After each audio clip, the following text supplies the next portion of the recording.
नमस्कार. संसार मिथ्या ऐसा कळला, ज्ञान समजून निघून गेला, तेणे जन पावन केला आपणा ऐसा. ही ओवी दासबोध नित्यपाठातली 51वी ओवी आहे. ही 14व्या दशकातील 7वा समास आणि 25वी ओवी आहे. आता याचा अर्थ असा आहे की सरळ अर्थ बघितला तर ज्याला संसार मिथ्या असं कळलं त्याला ज्ञान झालं असं समजून तो निघून गेला. आणि तो निघून गेल्यावर जन स्वतःही पावन होतो आणि जन म्हणजे बाकीचे लोकही पावन होतात, त्याच्याच सारखे पावन होतात, पवित्र होतात. असा सरळ शब्दांचा अर्थ आहे. पण समर्थ जेव्हा बोलतात त्यावेळेला त्याच्यात गहन अर्थ पण असतो की असं की ज्याला संसारातच राहून कळलं की हे सगळं मिथ्या आहे. तुम्ही बघा, आमच्या लहानपणी एक गाणं लागायचं, अर्थशून्य भासे मजा कलह जीवनाचा, की आपण सहज विचार केला की हे कशा करता करतोय रे बाबा आपण. तर लक्षात येतं की अरे हे तर काय फालतू आहे सगळं. आणि जे मरणाच्या दारात आहेत बघा, आता मी कित्येक जणांना भेटतो, 90 वर्षाचे, 95 वर्षाचे. अरे नाही रे, आता आम्हाला त्या पेपरमध्ये तुमच्या त्यांना 4-5 गोष्टींमध्ये इंटरेस्ट नाही असं ते स्पष्ट म्हणतात की तुमच्या सिनेमाचं काय, तुमच्या राजकारणाचं काय, तुमच्या बिझनेसचं काय, तुमच्या या इव्हन सायन्स आणि बाकीच्या सगळ्या गोष्टी, हे परमार्थाच्या ज्या गोष्टी असतात त्याच्यातही त्यांना इंटरेस्ट नसतो. ते म्हणतात की झालं आता, ते आम्ही भरपूर केला, आता संसारही भरपूर केला, सगळ्यांची भलई खूप केली, आता बस आम्हाला निवांत राहायचं आहे. आणि निवांतपणे असं देह कसा असा निर्मलासारखा पडला पाहिजे असं तू म्हणतो तसं पडायला पाहिजे असं त्यांना वाटतं. बघा, म्हणजे की याचा गहन अर्थ असा आहे की संसार मिथ्या असा कळलं आणि ते ज्ञान आपल्याला झालं तर आपल्याबरोबर इतरांचं पण भलं होतं. बस हा एकच त्याचा अर्थ आहे. आणि तुम्ही बघा ना, म्हणजे याला खरी लिडरशिप म्हणतात. कोणी उठतं लिडरशिप बद्दल बोलतं त्याला लिडरशिप नाही म्हणत, कारण की त्या लिडरशिपमध्ये स्वार्थ असतो की त्याला काहीतरी लीडर व्हायचं आहे, काहीतरी पद पाहिजे, काही पैसे पाहिजे, काहीतरी म्हणजे ध्रुव पद पाहिजे की कोई हिल्ला ने को नहीं सकता अपने को वगैरे, हे सगळे तुम्ही डायलॉग ऐकता ना त्यासारखं. इथे काहीच नको आहे. बिंदास सगळं.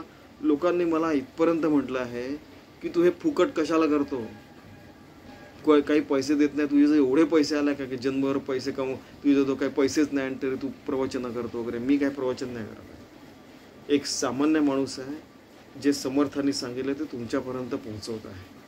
ठीक आहे, बस.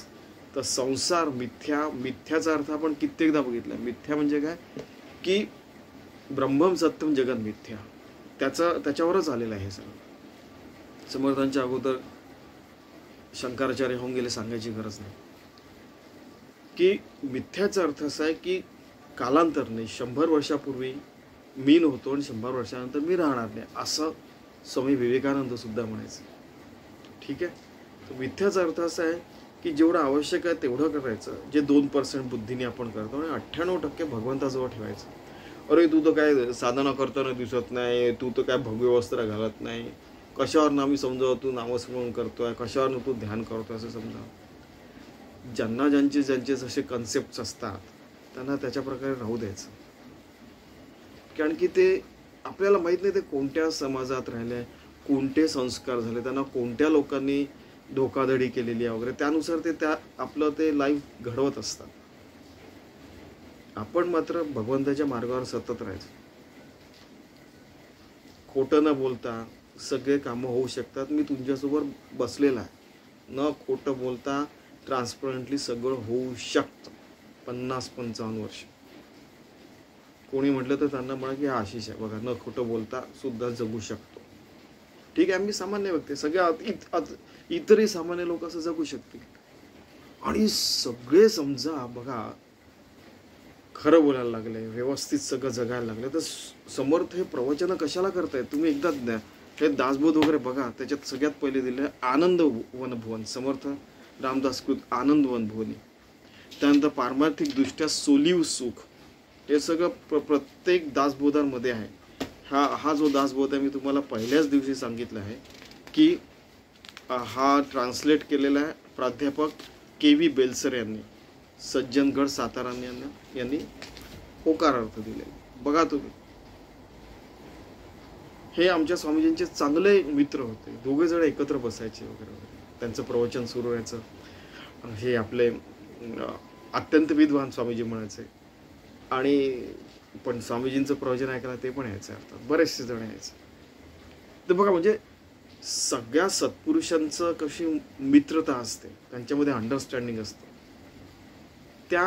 ते लोक छोट्या गोष्टीला मोठं नाही करत. ते फक्त छोट्याशा जीवाला परमात्म्यामध्ये मिसळून टाकतात. छोट्याशा जीवाला परमात्म्यामध्ये मिसळतात. मी तू आणि भांडण तंटेण, म्हणजे सत्ता पिपासूपणा, त्यानंतर मग काय पैशाचं लोभ, काय म्हणतात त्याला, आपलं काय पॉवर, पैसा वगैरे, याच्याकरता ते कधीच नाही. समर्थांनी दासबोध सांगायला निघून गेले. स्वामीजींनी हे सगळे प्रवचन केले, ते निघून गेले. त्यांनी दासबोध नित्यपाठ केला, तो ठेवला आणि ते निघून गेले. कुणीही देहाने राहिल्यानं असं स्वामीजी म्हणतात. असं आपलं सत्कार्य करून निघून गेले तर त्यांच्या मागील पिढी जी असते ती पण चांगली निघू शकते. आणि असं बघण्यात आलेलं आहे. त्याचे बरेचसे अर्थ निघतात. बघा तुम्ही की आपलं सत्कार्य गेलं, त्याच्यानंतर काही जनरेशन नंतर ते कोणाला सापडलं आणि त्यांचं भलं होऊन गेलं. आपल्याबरोबर इतरांचं आपण हयात सगळ्यांचं भलं करून घेतो. आपलं भलं झालं, सगळ्यांचं भलं झालं. ठीक आहे, हयात. आणि तसंही बघण्यात आलेलं आहे की हयात या लोकांना कधी मान्यता मिळाली असं खूप कमी असतं.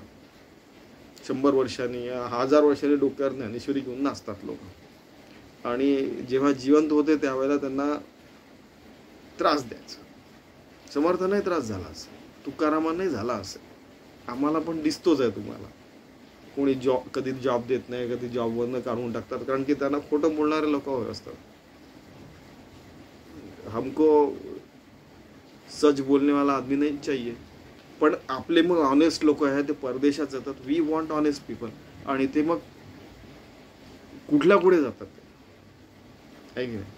ते लोक मग कधी दुसऱ्या देशांच्या कंपन्यांमध्ये मोठे होऊन जातात वगैरे वगैरे. आपल्या देशातही तसं व्हायला पाहिजे सर, आहे की नाही. ज्या देशाने सर्वेपी सुखिनः सन्तु सर्व सन्तु निरामया काढलेला, त्या देशामध्ये रामराज्य सतत का नाही राहू शकत. मला लोक जण सांगतात हे शानपट्टी मत बता, जितना ऊंचा जाता है उतना ही सब कुछ नीचे भी गिरता है, वो संस्कृत रहो कि आदमी रहो. अरे यार, असं थोडं इतकं थोडंसं असं म्हणजे कमी जास्त वगैरे ठीक आहे, पण एकदम वर एकदम खाली म्हणजे काय आहे की नाही. तर त्यामुळे सावधपणा राहायला पाहिजे. आपला समाज इतका व्यवस्थित राहायला पाहिजे. समजा भारताने काढलेला आहे वसुदैव कुटुंबकम, आहे की नाही. तर मग ते सगळेजण खरं तर आपण जगावर म्हणजे सांस्कृतिक दृष्ट्या राज्य करायला पाहिजे. सगळ्या जणांचं पावन व्हायला पाहिजे. आपल्या लोकांनी ऐकायला पाहिजे असं मला नाही वाटत. आपल्या संस्कृतीचं ऐकायला पाहिजे. It is not individual. आपण एका माणसाचं नाही बोलत, आपल्या संस्कृतीचं ऐकायला पाहिजे. पण तसं होत नाही. याचा अर्थ संस्कृती चालवणाऱ्यांमध्ये काहीतरी गडबड आहे, किंवा ते स्वार्थी झालेले आहेत, किंवा ते भ्रष्ट झालेले आहेत, किंवा काहीतरी गडबड आहे. जेणे विठ्ठल मात्रा घ्यावी त्याने पथ्ये सांभाळावे, स्वामीजी म्हणायचे. या शब्दात त्यांचं, या ओवीवर मी प्रवचन ऐकलेलं आहे. त्यांनी या शब्दात म्हटलेलं आहे की जे गाईड करणाऱ्या लोकांना त्यांनी अपेयपान अभक्ष्यभक्षण करू नये, त्यांनी नेहमी सत्य बोलावं वगैरे वगैरे, या सगळ्या गोष्टी सांगितल्या. यावर प्रवचन मी स्वामीजींचं ऐकलं आहे. इव्हन 8 पण ऐकलेलं आहे. त्याचा सारांश मी तुम्हाला सांगतो की सगळ्या लोकांचं भलं होऊ शकतं, प्रत्येकाला आत्मज्ञान मिळू शकतं. फक्त सचोटीने सद्विचार सदाचार यांनी आपण चालायला पाहिजे. आणि ज्या दिवशी आपण ते सोडून देऊ, आज नाही तर उद्या आपल्यावरचा लोकांचा विश्वास उडून जाईल. म्हणजे मग ते काय असतं की पर्टिक्युलर समाजाला पण वाईट टाकू शकतात. असं घडलेलं आहे पूर्वी. त्या समाजावर हल्ले पण झाले. ॲटलिस्ट आपला जो शुद्ध समाज आहे त्यांनी शुद्ध तर राहायचा प्रयत्न करावा. त्या शुद्ध समाजातले कोणी राहते, कोणत्याही समाजाचे राहू, ब्राह्मण वैश्य शूद्र क्षत्रिय, ही जात ती जात, हा धर्म तो धर्म, त्या लोकांनी चांगलं राहायचा प्रयत्न करावा. आणि ते चांगले राहतील तर त्यांना बघून इतरही चांगले होतील. कुणाला माहिती, अंगुलीमाल सारखे बुद्धदेवांना बघून शुद्ध होऊ शकतात. कुणाला माहिती, वाल्याचा वाल्मिकी होऊ शकतो. हे तुमचेच, मी तुम्हाच लोकांकडनं ऐकलेलं आहे, सिनियर लोकांकडनं, तेच तुम्हाला सांगतो. ठीक आहे. तर असं सर्वांनी व्यवस्थित राहावं यात सांगितलेलं आहे. आणि संसार मिथ्यायसा कैला, ज्ञान समजून निघून गेला, तेणे जन पावन केला आपण ऐसा. की तसं आपल्याला संसार मिथ्या आहे कळलं, क्षणभंगूर आहे कळलं, किंवा नाशिवंत आहे कळलं, किंवा सतत बदलणार आहे कळलं, तर ते समजून आपण इतरांनाही तसं सावध करायचं. पण तरी सत्य मार्गाने जायचं. सगळे कामं सचोटीने, व्यवहार बिलकुल तल्लक चोख करावा. अगदी म्हणजे 10 रुपयाचं घेतलं 10 रुपयाचं घ्यायचं वगैरे वगैरे. भले आपण गरीब हो, श्रीमंत असो, मध्यमवर्गीय असो, काही असो, कोणत्या अधिकारी पदावर असो किंवा भिकारी पण असो. भिकारी लोक पण मी बघितलेलं आहे, आत्मज्ञानी भिकारी बघितलेले. लोक म्हणतील त्यांना तुम्ही भिकारी कसे म्हणतात, त्यांना तर फकीर म्हणाला. ओके, फकीर बघितलेलं आहे. इथे नाही, हिमालयात नाही, बऱ्याच ठिकाणी बघितलं. It's a reality.